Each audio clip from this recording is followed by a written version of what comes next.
and I'm very glad to give an introduction about today's lecturer, Yangxing Huang. Dr. Yangxing Huang completed his BA and MA in history and his PhD in literature at Fudan University, China.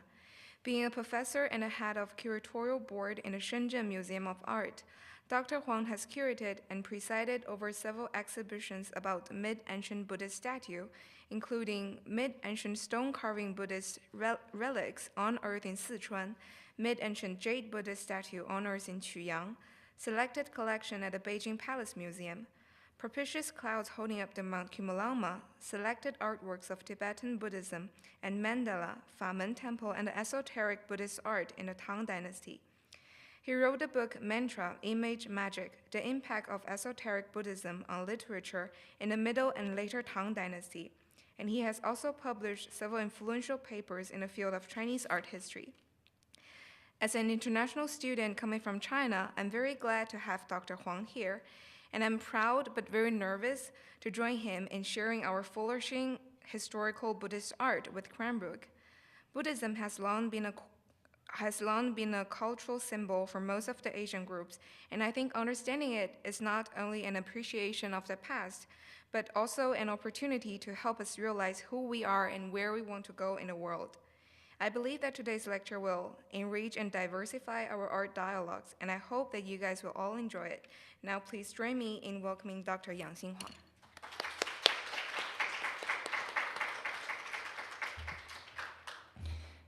谢谢，非常的荣幸能够来到 Cranbrook 艺术学院，谢谢我们伊瑞斯教授的邀请，谢谢刘心元艺术基金会的邀请。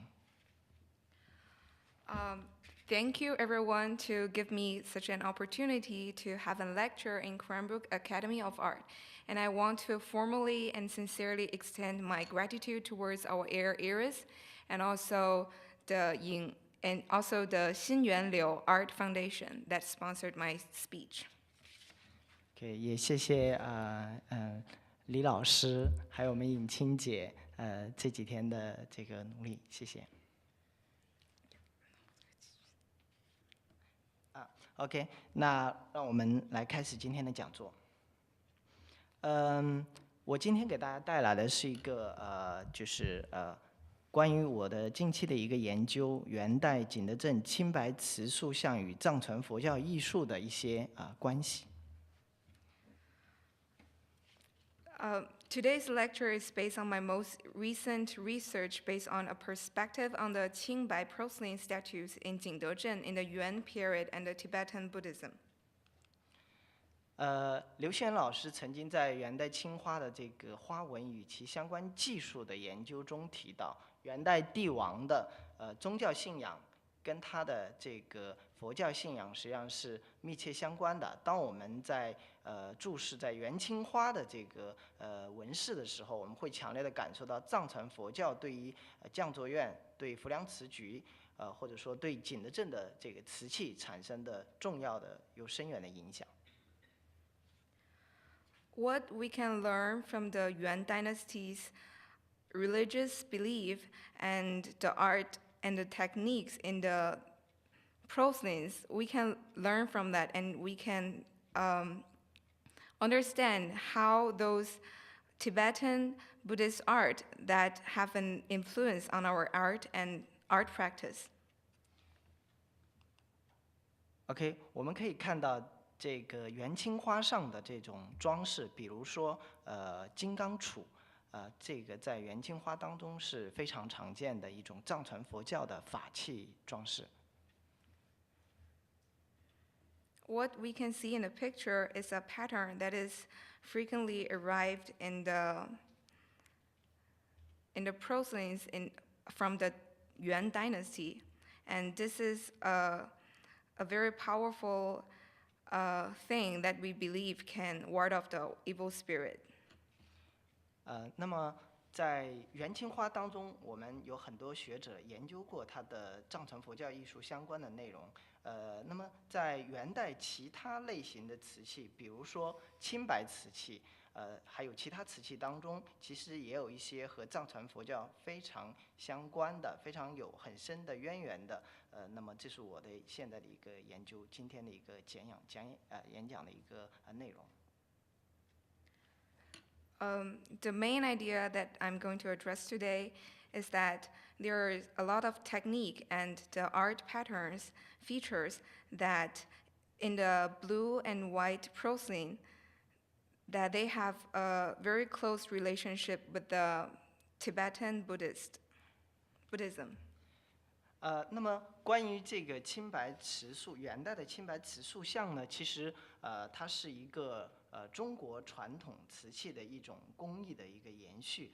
那么它现在呢保存在世界各地的公司收藏机构、博物馆和一些私人的收藏机构。那这批佛教的这个供养的瓷塑，实际上它的工艺非常的好，而且它远远比我们当时看到的元代其他的瓷器要重要，因为它是用于供养的。那么这批瓷器并未受到，比如说工艺美术、佛教艺术，还有古陶瓷研究的一些重视。那么这是我研究的一个这个起源。Those brilliant blue and white porcelain in the Yuan dynasty, they have a very significant in Chinese art history, and they have been treasured by some private galleries. But why I'm going to research on this topic is that they have long been underestimated, and they are not being really treated. So that's why I am going to research on that. OK， 首先我们来看第一个部分，元代景德镇青白釉佛教瓷塑的类型和它的一些艺术特征，也就是我们来分析一下它跟汉藏佛教艺术之间的关系。In the first part, we are going to talk about the blue and white porcelain in Jingdezhen, dating from the Yuan dynasty, their types and also their art features. 这是第一部分，就是青白釉瓷塑的佛像，就是Buddha 这个像，这个目前我们所能看到的7件元代青白釉的这个瓷塑佛像。These are the few types of the Qingbai porcelain statue that dated back from the Yuan dynasty. 那让我们来一件一件的来看。这是第一件，它是我们加拿大皇家安大略博物馆所收藏的一件青白釉佛像。那么它是一个非常重要的毗卢遮那佛，在佛教里面它是最重要的这个法身佛，也叫大日如来。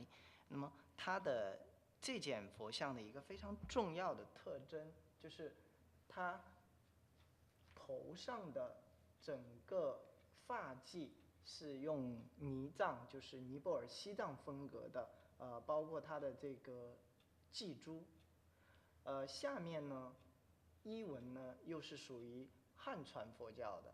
那么它这个手势呢是毗卢遮那佛的一个说法的手势。This Buddha statue is a very important figure in the Buddhism. And what's very interesting is that the hairstyle and also the very feature adornment on the hair, that they reflect the art feature in Nepal. But the clothing is the style of the Han Dynasty. And also there are some informations that is shown aside. Renee, sorry, can you ask him to talk about the hand gestures? 手势，更多的一些手势的介绍，就它是手势的象征的意义。OK， 等一下我们会再继续，因为有很多，下面还有很多。The hand gestures reflect a certain way that what the Han Dynasty they cherish, and he will then continue to introduce more about the hand gestures. 比如说，这是一件可能大家很熟悉的大都会所藏的大壁画当中的汉传佛教的这个元代的壁画。我们可以看到，我们汉传佛教的这个祭珠是在这里的。那么这是一个这个就是我们比较典型的汉地传统的佛像的绘画。This mural reflects the very traditional and typical way and aesthetic that the Han Dynasty cherished, and also the adornment of the Buddha's hair reflect the way and the art and the Buddhist art that is frequently appear in the Han Dynasty. 这个我们可以看到，就是毗卢遮那佛，他的这个手势和我们现在西藏夏鲁寺元代的这个壁画的毗卢遮那佛中心的这个样式是一样的，它都是表示法身佛的说法的象征啊。那么它的这个发髻珠这个是另外一种的这个样式，可能和现在我们看到这个宝冠是不太一样的。The hand gesture is similar with the mural on the right, which is a very traditional art from Tibet. And this shows the integration of the Tibet art with the Han Dynasty. And this hand feature is a very traditional way that reflects the identity of this very important and special Buddha. OK， 这是2张12世纪的唐卡。那么在这个唐卡当中，我们可以看到大日如来佛的毗卢遮那佛的手势，也是这样的一种说法的这个手势，它代表的是法身佛。And these two tanka, which is the very traditional Tibet kind of textile art, and you can see from them that the hand gesture are similar with that in the Buddha statue that is showing before, and they all reflect a certain kind of Tibetan aesthetic onto the Buddha art. 那么我们看到这一件呢，是元代我们中国非常有名的叫积沙藏，是佛教的大藏经的一个扉页。那么这件这个元代在江南地区雕刻的一个佛像，我们看到它的这个就是一种罗发髻珠，然后呢，这个是一个释迦佛的说法的知识，稍与我们刚才看到的这个慈树的说法知识有所区别。This is a stone carving art that is in the southern part of China, and this shows the difference between the Tibetan Buddha art and the China kind of the mainstream of aesthetic onto the Buddha art. OK， 我们来看第二件。第二件的话，其实也是和我们的这个第一件是一样。这件的话叫不动如来佛。不动如来佛，它的这个手势，我们看到是不一样的。这是一个降魔印，这是一个禅定印。那么下面的也是汉传佛教的服饰，上面的也是罗发髻珠。这个还有很有趣的一个地方是，它有2个髻珠，一个在上面，一个在这里。也就是说，一个是汉传佛教的传统，一个是藏传佛教的传统。这显示这件佛像制作的时候，实际上是一个不成熟的象征，就是它还没有那么熟悉2套佛像系统的一种样式特征，所以出现了一些比较有趣的这种现象。The hand gesture in this statue shows that it is a feature of the Budong Buddha, which is different from the one that's shown before.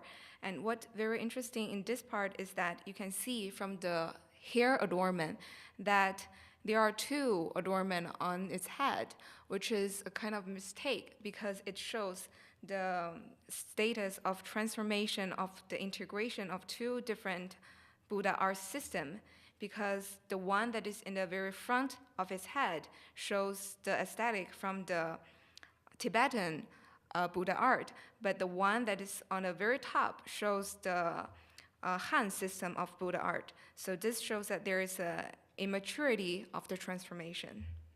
而且这个佛像它是有手穿、臂穿的，大家可以看得到这两个，这也是密教佛像的一个很重要的特征。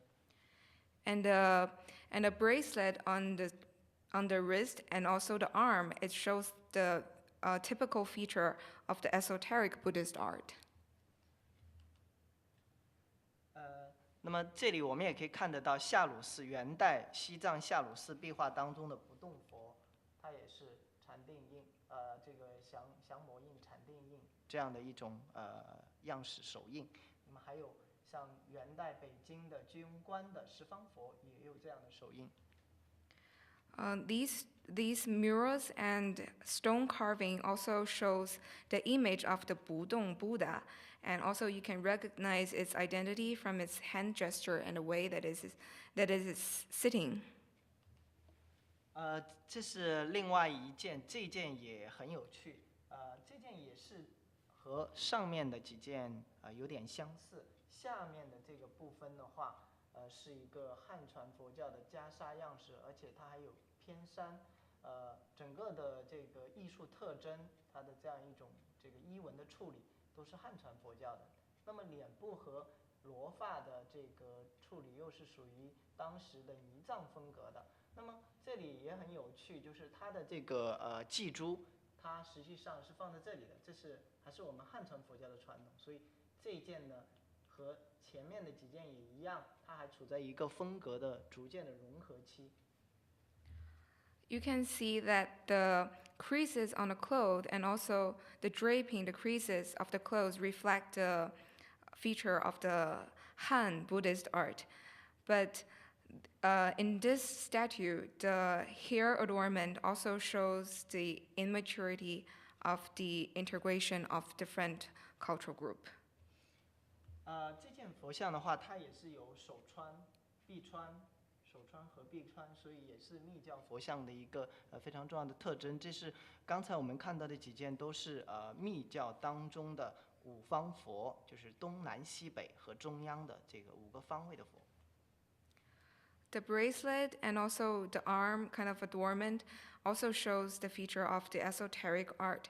And this statue is one of the 5 direction Buddha.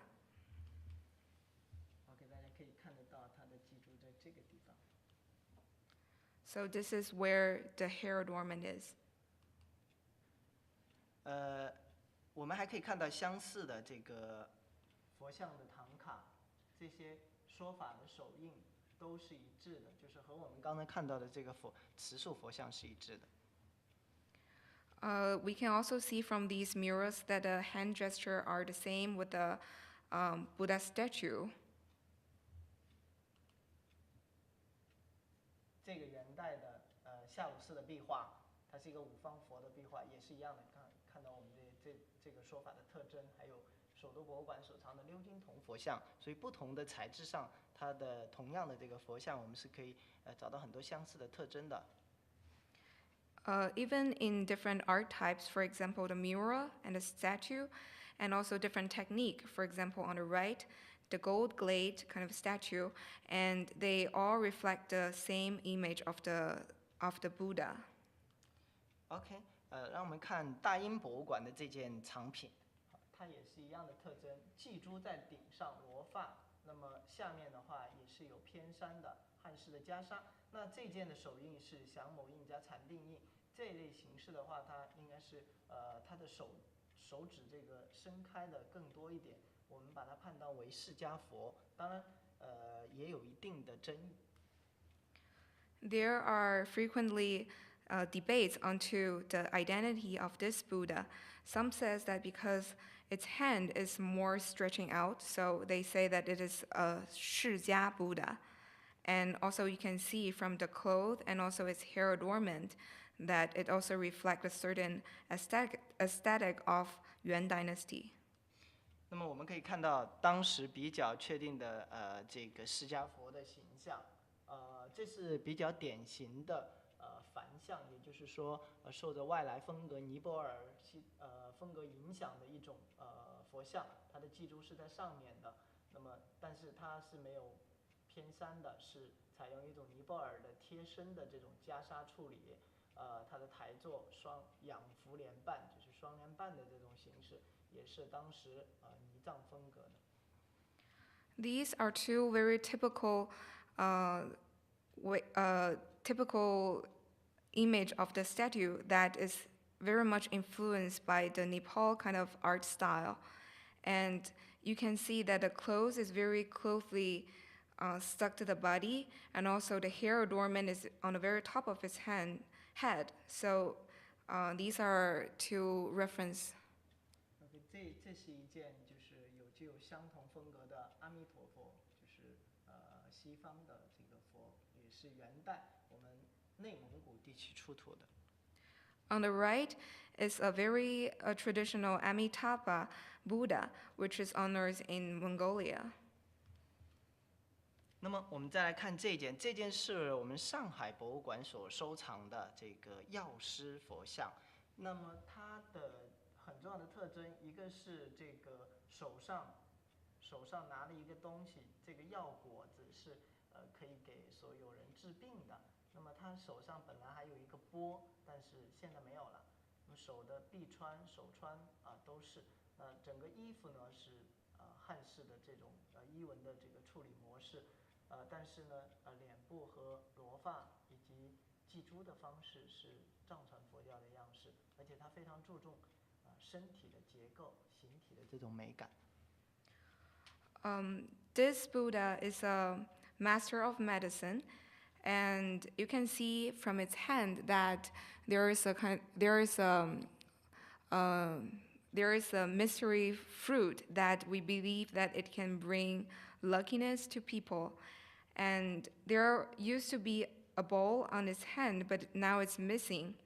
And the clothes of this Buddha and the hair of this Buddha reflect the Han art way of treating a Buddha, but the facial expression shows some feature of Tibetan art. OK， 我们在这个相同的唐卡以及鎏金铜佛像当中，我们也可以看到佛的这个手上都拿了一个克罗果子，钵里面装满了这种可以治病救人的药物，这个也是一样的。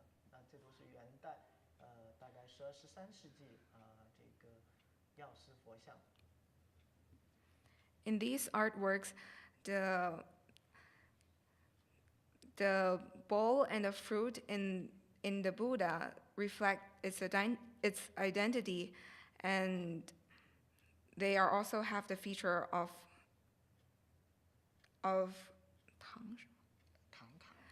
and they are also the feature of the Tangka. 那我们再来看这件比较这件就其实已经有了一个很重要的转变。最核心的这个转变是它的高度，它有53厘米。我们可以看到，从早期20多厘米，一直到30多厘米、40厘米，一直到50厘米，不断的它的高度在不断的增加。那么它的整个特征呢，也是和刚才一样的。这个是一个宝生如来佛，是五方佛之一。那这里是与愿印，就是给予大家满足大家所有愿望的印。那么这个是一个禅定印，这里的是罗发这个髻珠的。那么它显示了就是景德镇的一个非常重要的这个元代的一个技术的革命，就是元代磁石加上高岭土的2元配方，使得我们现代意义上的印制瓷诞生了。那么所以它才能烧的这么稳定的高度，宋代是不可能达到的。等一下我们还会讲。This statue mark a change for the Buddhist art, because you can see from this statue that it is much taller and bigger than the former ones, because the technique of the Jingdezhen has greatly changed, because they use different kind of clay and to combine them together so they can make harder statue so that they can really control the scale of the statue. And that's why they change. 像这样的这个宝生如来，在我们唐代的这个在我们元代的夏鲁寺壁画的中也出现了，然后唐卡当中也是洛杉矶的这个建立博物馆也是可以作为参照的，它的手势都是以院印成定印，那么整个的特征是非常典型的这个藏传佛教的。These murals also reflect the traditional Tibetan Buddhist art, and the hand gesture is different from the one that is shown before. OK， 这件很有趣，这件的话是实际上它头部的罗发，这个髻珠也是藏传佛教的整个脸部特征。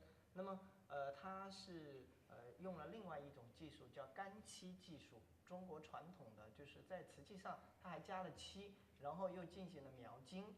那么但是这个手势其实是有点这个做错了的，我们还没有太看到这样的两种手印加起来的佛像，所以它应该更可能的是像这种类型的是一致的。This statue have some mistake because the hand gesture is actually not the traditional type of way, but it is still cherished and it is still being cherished because of its delicacy, because it is glazed and it is coated with the lacquer, and it's really beautiful. So it has a great impact on the art, and this is the right way that is shown of how this Buddha is gonna be like. OK， 我们看到夏鲁寺的这个壁画也是这种模式啊。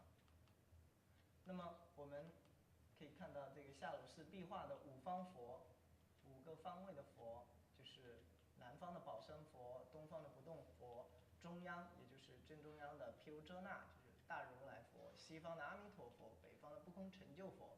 我们在我们的陶瓷上，目前除了这个阿弥陀佛，其他的我们都可以看得到。And these are the 5 cosmic Buddha that is shown on these murals, and they influence the Buddha statue at the same time. 那么我们下面来看一下第二部分，就是元代青白釉瓷塑的菩萨像。And now let's come to the blue and white porcelain Pusa statue in the Yuan dynasty. 布达萨特瓦，那么这个sorry， 是我们现在能够看到的这个一部分。当然，也许今后可能还有其他的，我还有2件没放上来。那么整个我们可以看到它的面貌非常的丰富。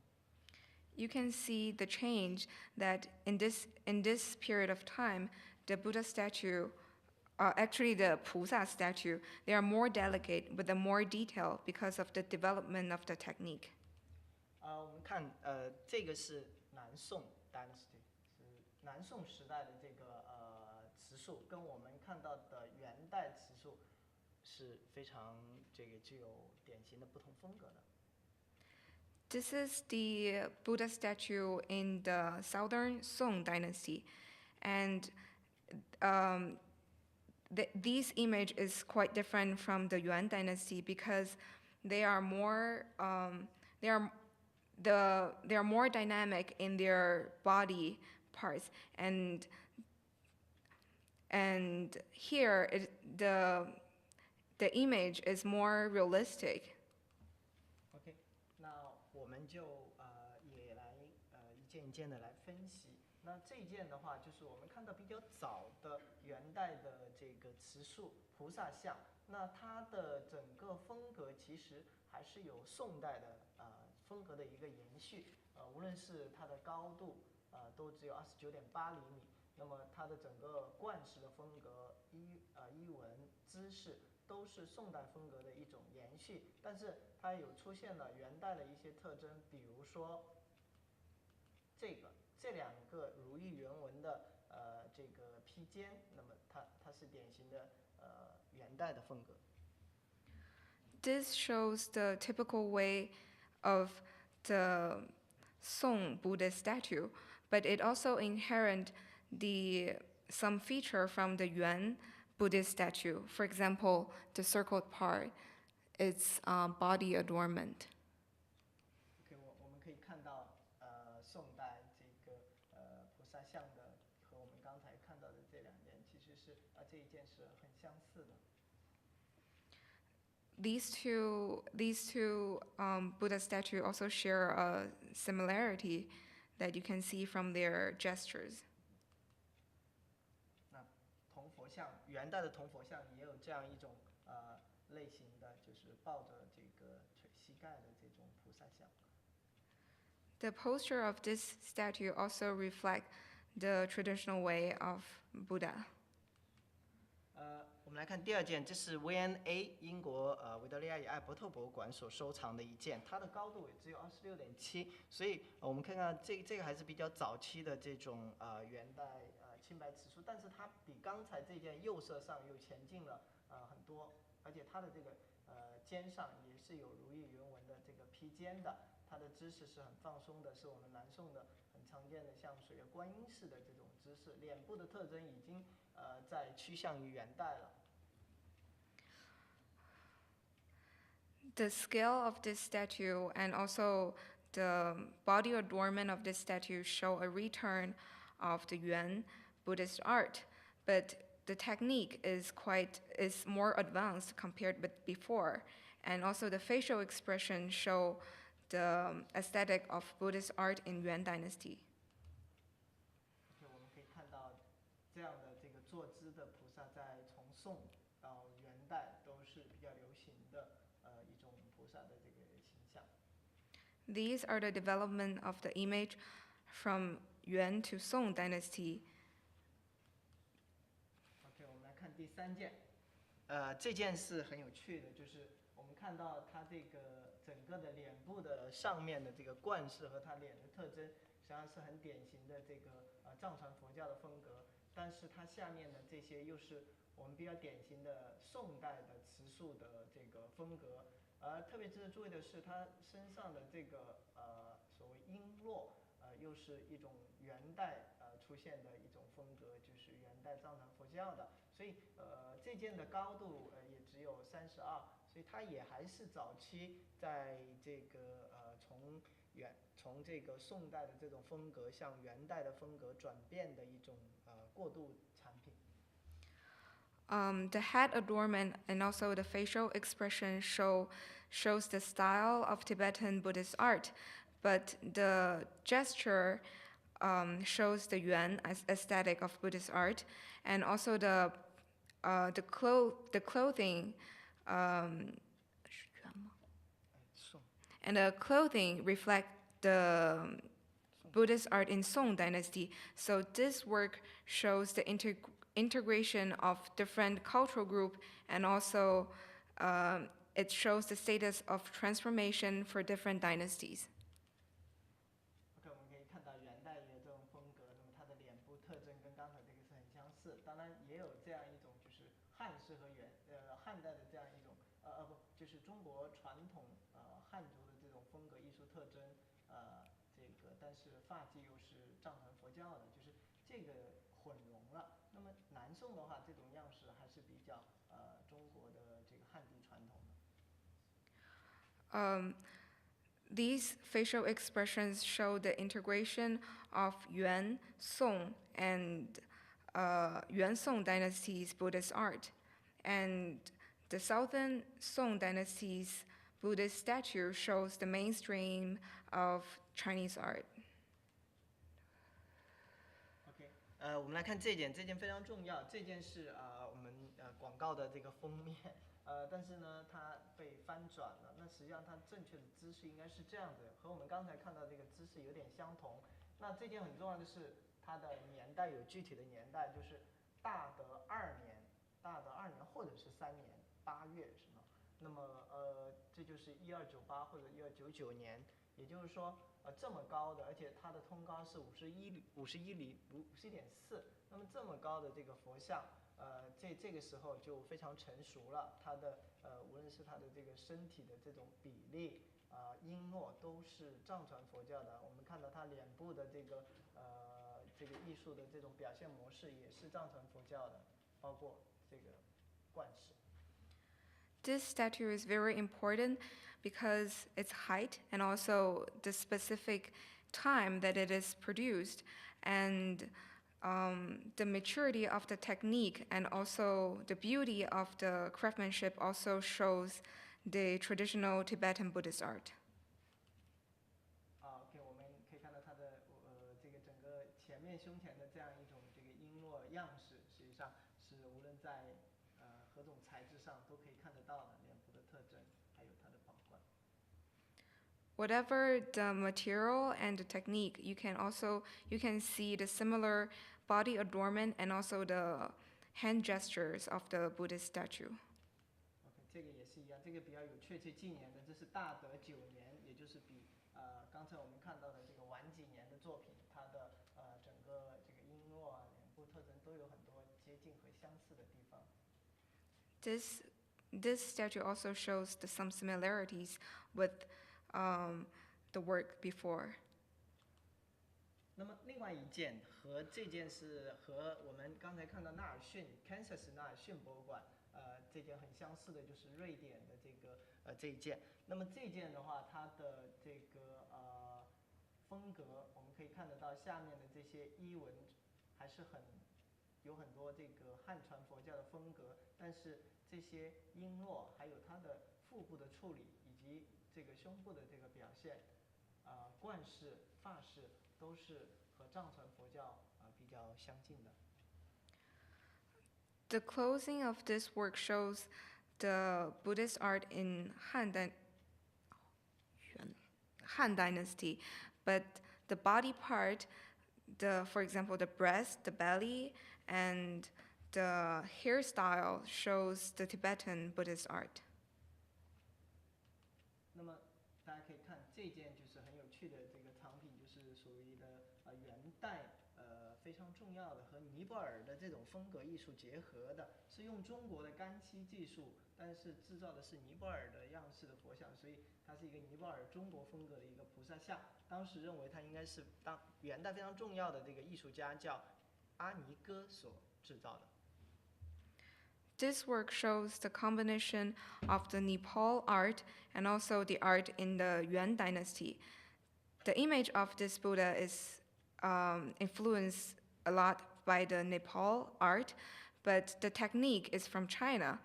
And this work is by the very famous statue artist, whose name? 阿尼哥。OK， 这是一件这个华盛顿弗利尔 Gallery of Art 博物馆所收藏的。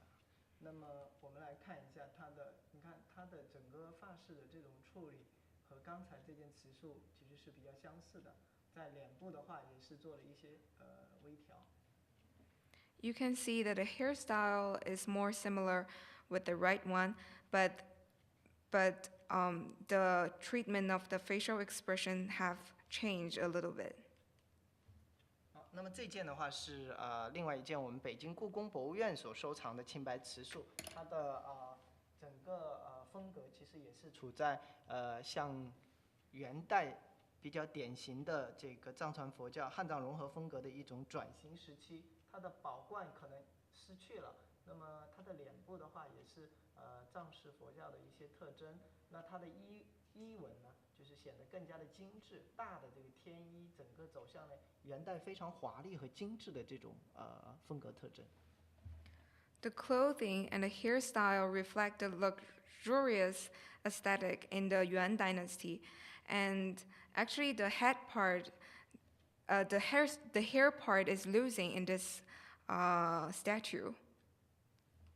OK， 我们来看这件。这件的话是目前可以说是最精彩的一件元代瓷塑的作品，它是收藏在我们中国首都博物馆。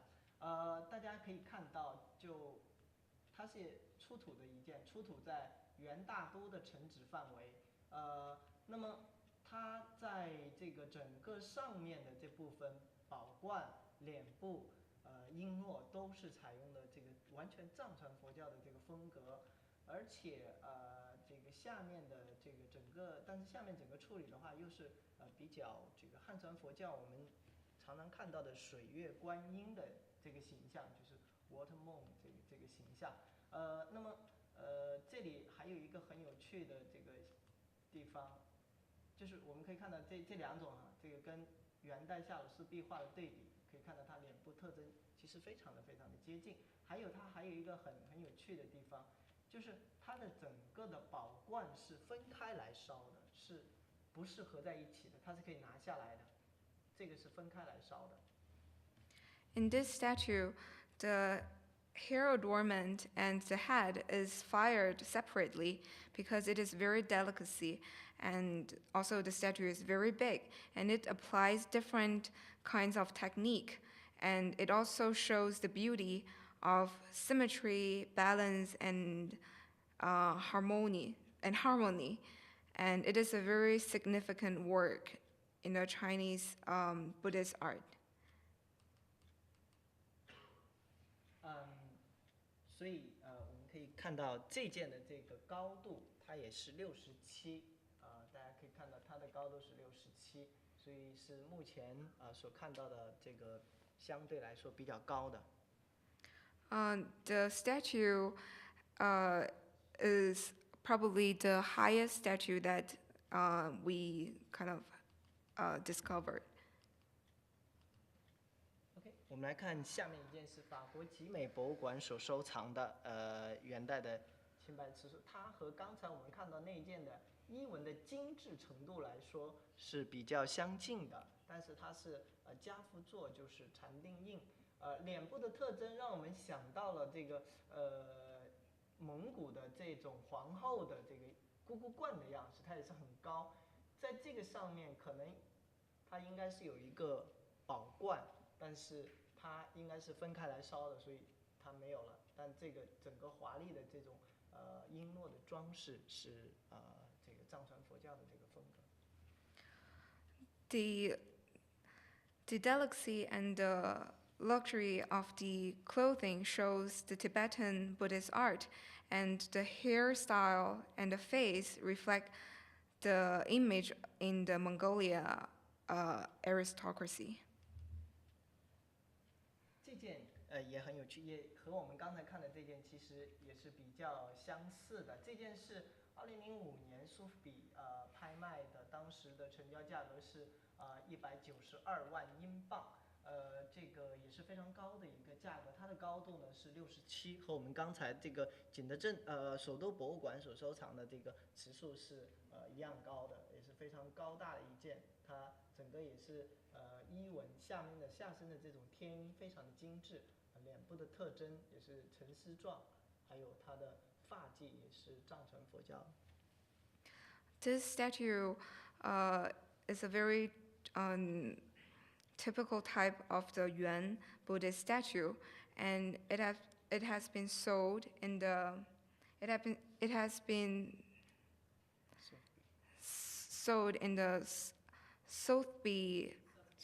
Sotheby's, London, and with a 19 million UK dollar. 另外一件呢，就是也是和这个风格比较相近的一件，存在德国的德累斯顿的国家艺术馆当中。它的高度大概目前这个是残段的，大概有40多，所以它的衣纹等等和我们刚才看的这个几件都是比较一致的。The clothing and the head adornment is quite similar with the works that is shown before. 这个其实它沿用了一些宋代的这种这个坐姿，但是衣纹和整个脸部的处理是完全不一样的。The clothing inherit the Song aesthetics, and the sitting posture also reflect the image of that period of time. OK， 我们来看这件更加特殊的一件。那么这件是大都会博物馆所收藏的，它的高度也是50以上，50.8。那么它这个发髻呢，实际上是后来给加上去的，是不对的。那么它的整个脸部的话，我们也可以看到是和西藏的这种沉丝状的是一致的。那么最特殊的是，它穿着的一个右衽的这个袍服，就是我们说右衽是我们蒙古族、汉族比较这个穿的这种衣服，然后它是窄袖的，它不是我们汉族的这种宽大的袍服。那么另外它还披了如意云纹，如意云肩，搭了一个如意云肩。然后还有腰带，所以呢，他是一个菩萨，但是他穿的是一个贵族的这个服饰。那么这里面就是很有趣的，这个让我们想到了可能当时蒙古皇宫或者说蒙古贵族是不是按照自己或者是怎样的一种这个样式，然后在景德镇进行定烧的。So the clothing of this statue shows the element of the Mongolia art. For example, the very tight sleeve and also the clothes on the shoulder all show the Mongolia art. But the interesting thing is that the clothing and the facial expression somehow reflect the Mongolia aristocracy because they want the statue to work for themselves, to carry that kind of worship, so they reflect their own image to the statue. OK， 我们看这个是它的侧面。那另外一件，德国柏林国家工艺美术馆，它的这个上面的宝冠实际上是这样子的，但是它的整个宝冠也是分开来烧的，所以它现在没有了。所以这可以看到大都会的那个发冠是不对的。那么它整个样式是基本一致的但是它的手上是完整的。The clothing style of this statue is quite the same with the ones that is shown before.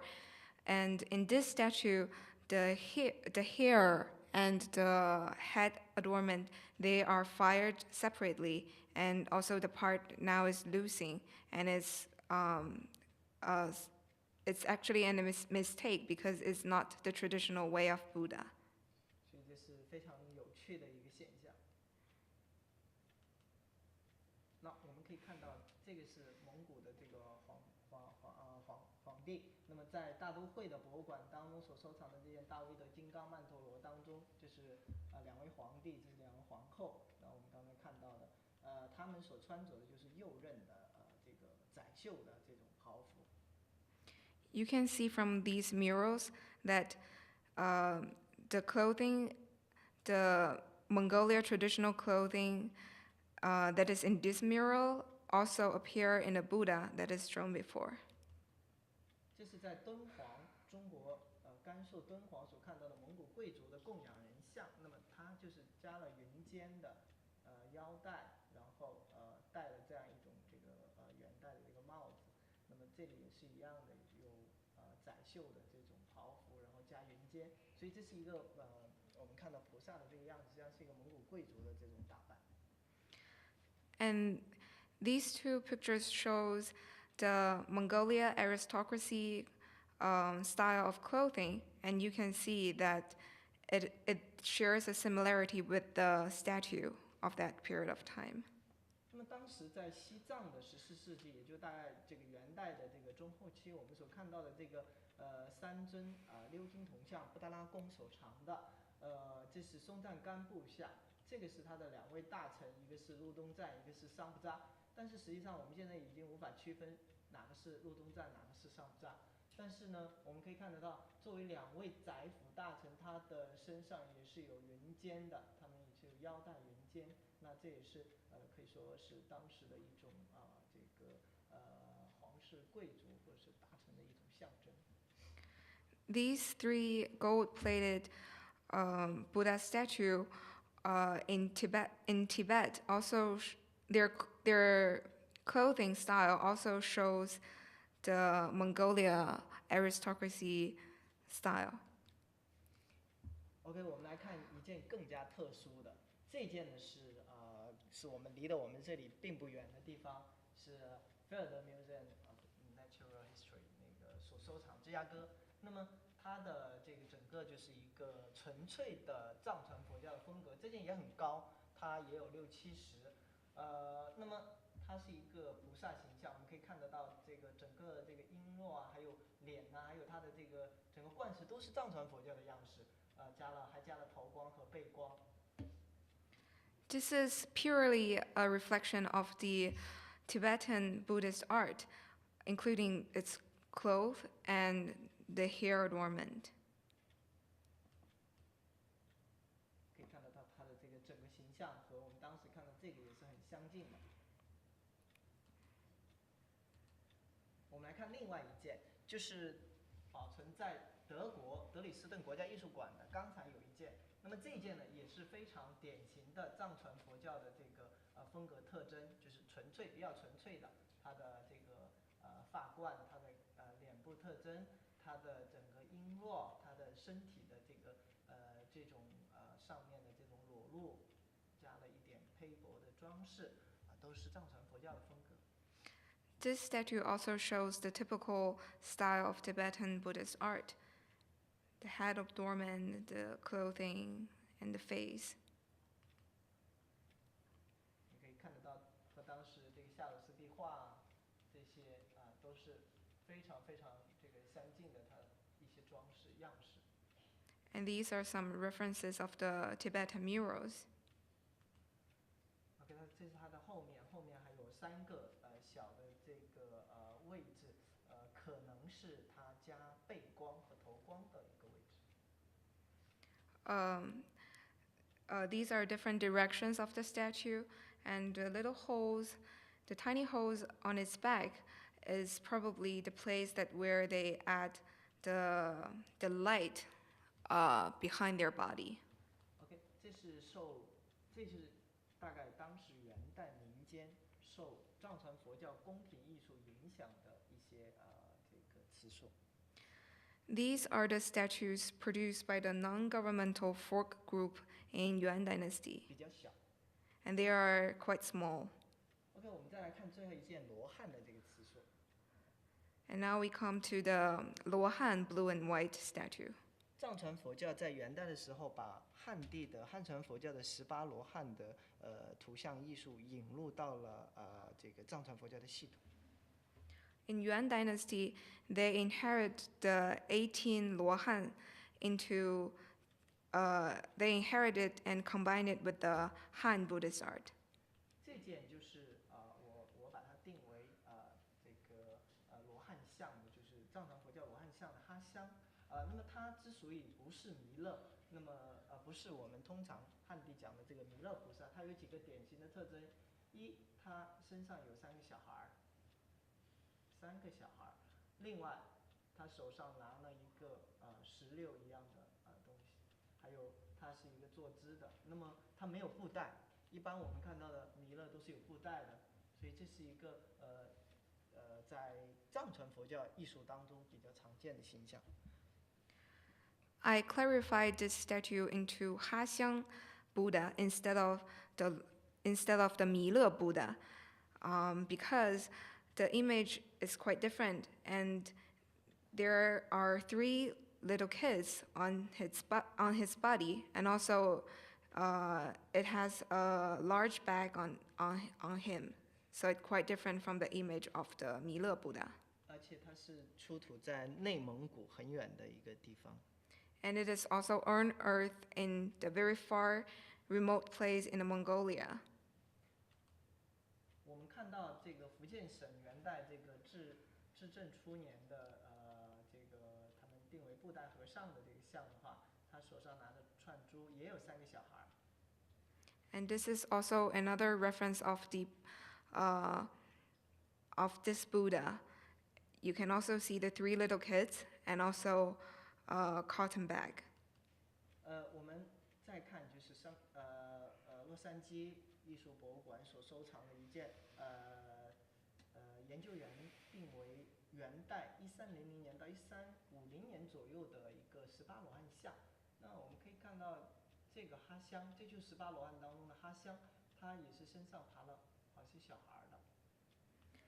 These are also two reference of the Haxiang Buddha, also 3 little kids and a bag. OK， 这种形象在西藏非常多。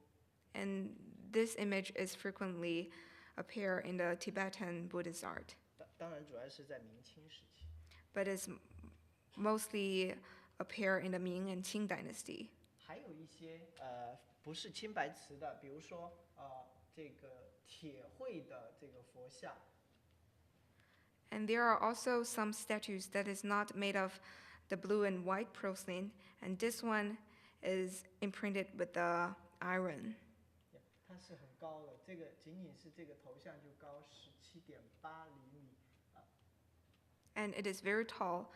Only the head part is 17 centimeters. 那么它的五方佛冠也是受这个当时藏传密教影响的。 And its head is also influenced by the Tibetan esoteric art. 那其他的我们还可以看到善财童子铁绘的，这个并不是元青花铁绘的这些佛像。 And these little statues are not the image of Buddha, but a lucky child in the Buddhist art, and it is underglazed with the iron. OK， 讲了这些，那么我们进入到第二个部分，就是我要解释一下我对这些佛像和菩萨像以及罗汉像的一个认识，就是元清白釉这个佛教的这个瓷塑，它的烧造的一些历史背景，它的可能的年代，还有它的用途。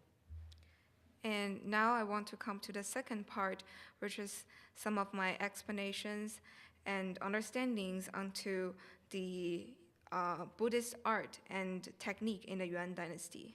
第一，蒙元时期的这个佛教历史的这个背景，那么这必须要提到，因为这批都是汉藏佛教艺术的这种代表。那么有2个需要注意的：一，元代的皇室贵族，也就是说元代的朝廷它是以藏传佛教为国教的，那这是一个非常重要的特征。而且元代皇室贵族在大都以及上都的城内，它都有自己的皇家的寺院，每个皇帝都需要接受灌顶，然后寺院内也都会供奉这个藏传佛教，还有他们自己的所谓的皇帝的这个像。First, during the Yuan dynasty, the emperors, they cherish more the Tibetan Buddhist art.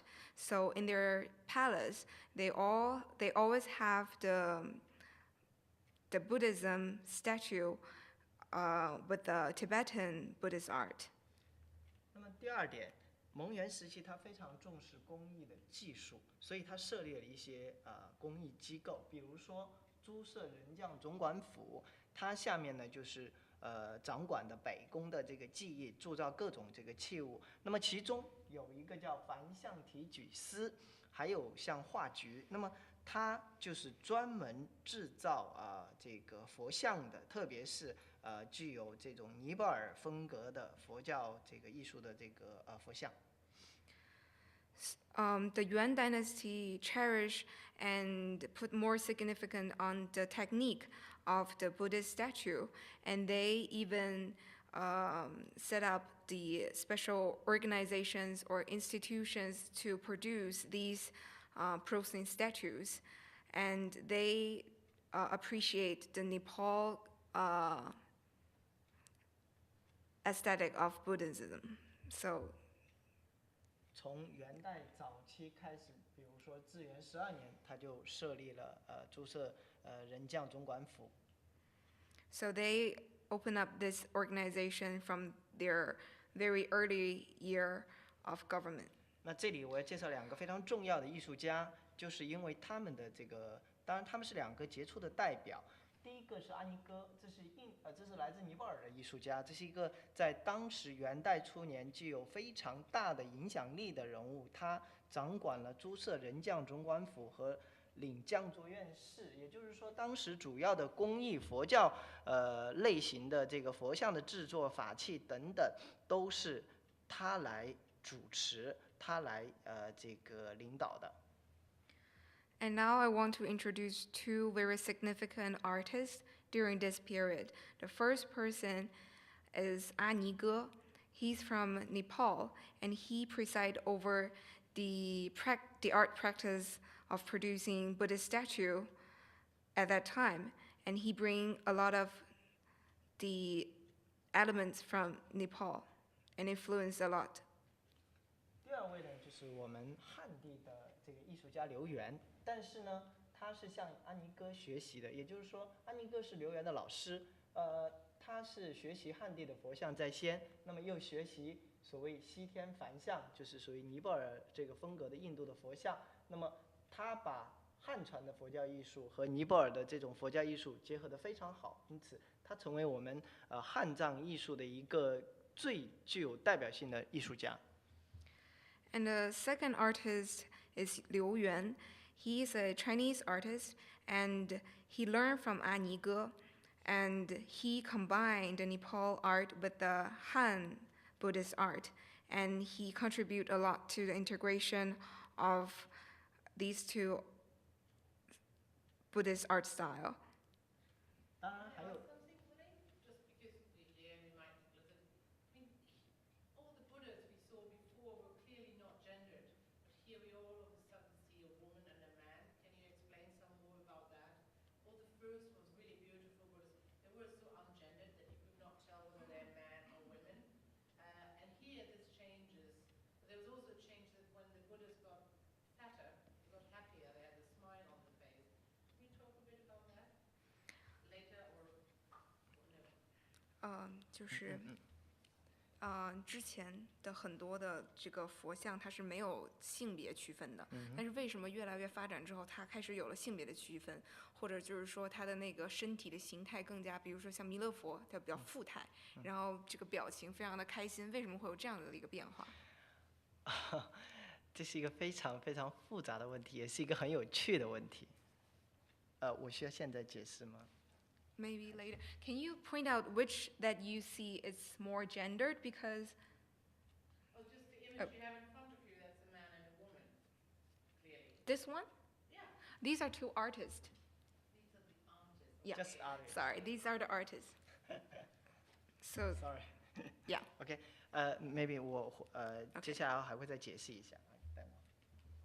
那么这两个艺术家对于元代的推动是非常非常重要的。那比如说我们现在看到北京的这个北塔，它就是阿尼哥的作品，就是阿尼哥当时设计的。那么我们景德镇的这个釉里红的这个塔式观，它的这个上面的塔，其实和这个白塔是艺术风格是一致的，它就受到藏传佛教艺术的影响。那么这一层的这个所谓8种宝物，那这也是藏传佛教的。但是这个所谓的4神，就是青龙、白虎、朱雀、玄武，是汉地的。那么这个莲瓣也是藏式的。These artists are very important in terms of the Buddhist art. And for example, the left picture, the temple in Beijing, and it is designed by Anige. And also the same image also appear in the vase that is showing on the right. And this vessel also shows the combination of the Han style of art and also the Tibetan Buddhist art. OK， 我们再讲第二个问题，就是这批瓷塑是由什么样的机构烧造的？那么我的那个考证，它应该是由浮梁瓷局这个督烧的这个一批瓷塑。According to my research, these statues are produced in the organization called 浮梁瓷局 in Jingdezhen. 对，在至元15年，也就是元代刚刚成立不久，他就成立了浮梁瓷局，督烧景德镇的瓷器。那么在后来成立了匠作院，浮梁瓷局又隶属于匠作院，就是由阿尼哥来进行总管的。因此呢，它这之间有非常这个深的关系。The Fuliangci organization is set up during the earliest stage of Yuan dynasty, and it is also presided over by 安妮哥。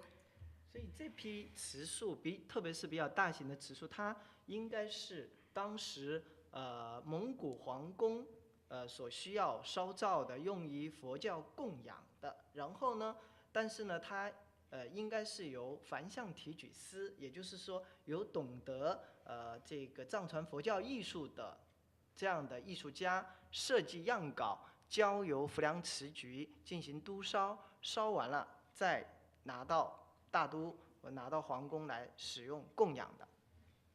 So this group of Buddhist statue is produced by Fuliangci organization, and they are the original draft or the blueprint is produced by some non-governmental artists, and they give those design to the organization, and they fire them and they produce them, and it's especially work for the government.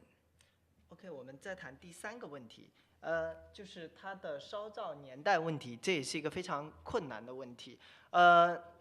这批瓷树我们目前为止只有一件，唯一的一件就是大德2年或大德3年的这个绝对纪年瓷器。那么我们根据这件瓷器，还有根据景德镇瓷器的发展的历史，我进行了一个大致的一个判断。这批瓷器也就是说大致的它的烧造年代大概在13世纪晚期至14世纪的30年代左右。那么这个30年代是什么意思呢？就是在元青花大量烧造之前，那么这个年代。The biggest difficulty and my focus on this research is the time that these Buddhist statues are produced. So I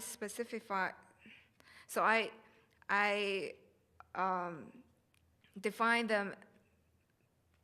their production time as between 13th century, the late 13th century to the 14th century. 这个目前为止，确实还缺少非常科学的严密的一个证据。但是从景德镇陶瓷发展以及目前所能看到的考古出土材料，我们可以做一个大致的判定。These are the roughly guesstimation because there are no specific historical evidence that can prove this, but from the development of the Jingdezhen and their art development and the style transformation, that I can roughly define that it is in this age. 也就是说，大致是从元成宗的时期，当然找到这个元世祖忽必烈的时期，从忽必烈的晚期一直到成宗、仁宗、文宗，到文宗这个时期，也正是元代文化汉藏融合比较鼎盛的一个时期。So these are the 3 emperors in Yuan dynasty under whose government that these porcelains are produced, and this is the time that the Yuan dynasty is on its prime, and also this is the most brilliant time that the integration of Han culture and the Tibetan Buddhist art are taking place. 那么这是我做的一个大致的一个从早中晚，就是1、2、3，那么这样的一个这个大致的一个分，但这个我也不能够绝对的确定，但是这是目前为止大致的一个判断。我想今后还有更多的材料和证据，我能够把这个年代的这个问题解决得更好一些。那么我想解释一下，大家可以看到上面的这一部分的话，实际上都是比较小的，也就是大概30左右，有30以下的，这个20几的、27的、24的。那么30左右的，也就是说它的高度是比较小的。实际上它和南宋的那个还差不多的这个高。那么这是比较早期的，也就是在13世纪晚期。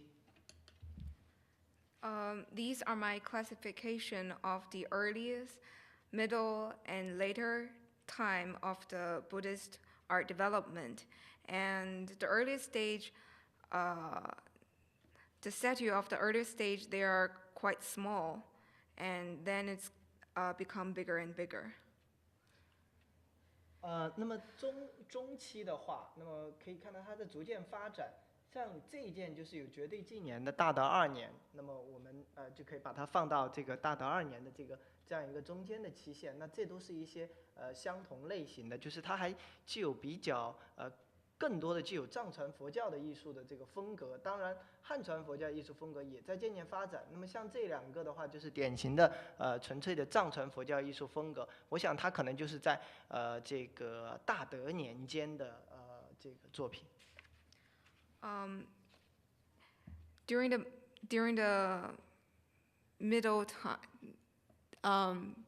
in the middle, these statues reflect the traditional style of Tibetan Buddhist art, and also some of them are given the evidence of the time. And during my future research, I still want to find more evidence for their time.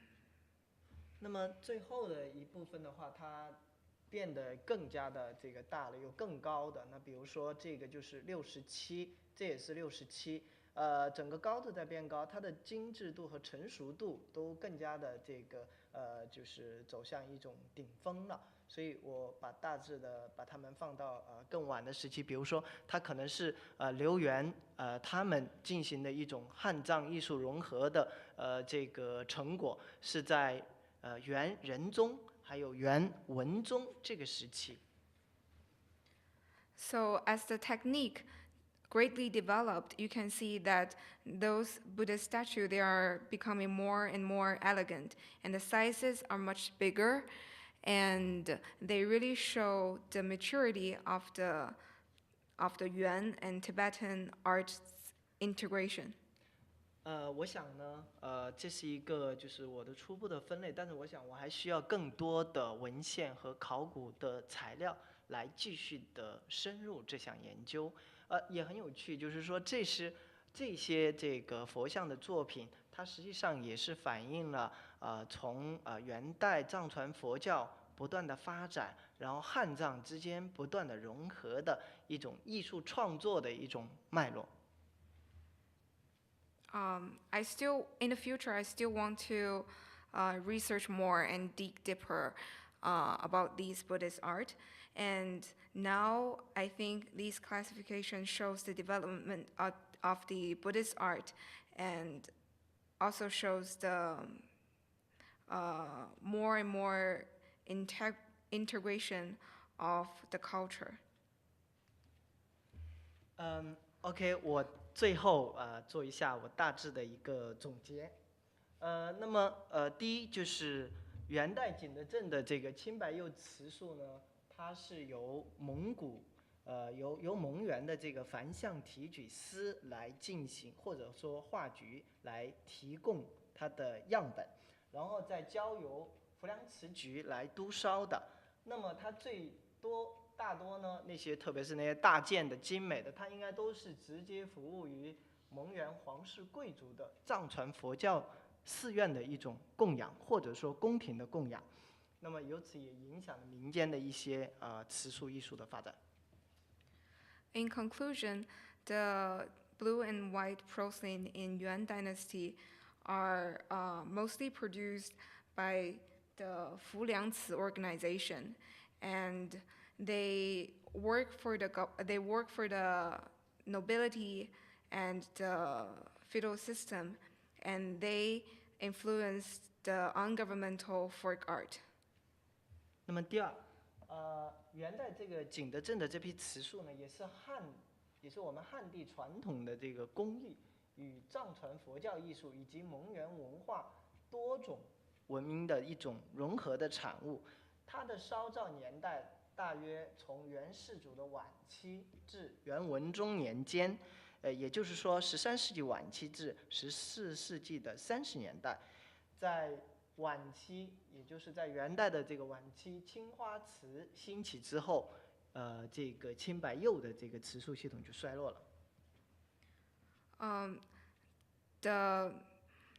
The Buddhist statue in Yuan Dynasty is a production of the Tibetan art and Mongolia art, and the production age is from 13th century, the later 13th century to the 14th century, the 70s of the 14th century, and they began to die down after the later Qing dynasty. OK， 第三，元代的这个瓷塑的话，是我们景德镇陶瓷这个佛教瓷塑像的发展的又一个高峰，可以说跟南宋完全不一样的。那么大型瓷塑的这个生产也是元代瓷业技术革命的一个重要成果。也就是说，景德镇发明的瓷石与高岭土的2元配方，使得硬质瓷诞生，它有了一个生产的能力，才有那么高大的佛像的瓷塑诞生。那也显示了元代宫廷就是上层皇室贵族他的汉藏佛教艺术的这种发达与成就，它也属于我们中国汉藏佛教艺术非常重要的一部分。The Buddhist statue in Yuan dynasty represent another high time of the Jingdezhen porcelain art, and the big scale statue is also an outcome of the technique revolution in the Yuan dynasty, which is the invention of the 2 ingredients of the clay, and it also reflects the brilliance of the Yuan aristocracy Buddhist art.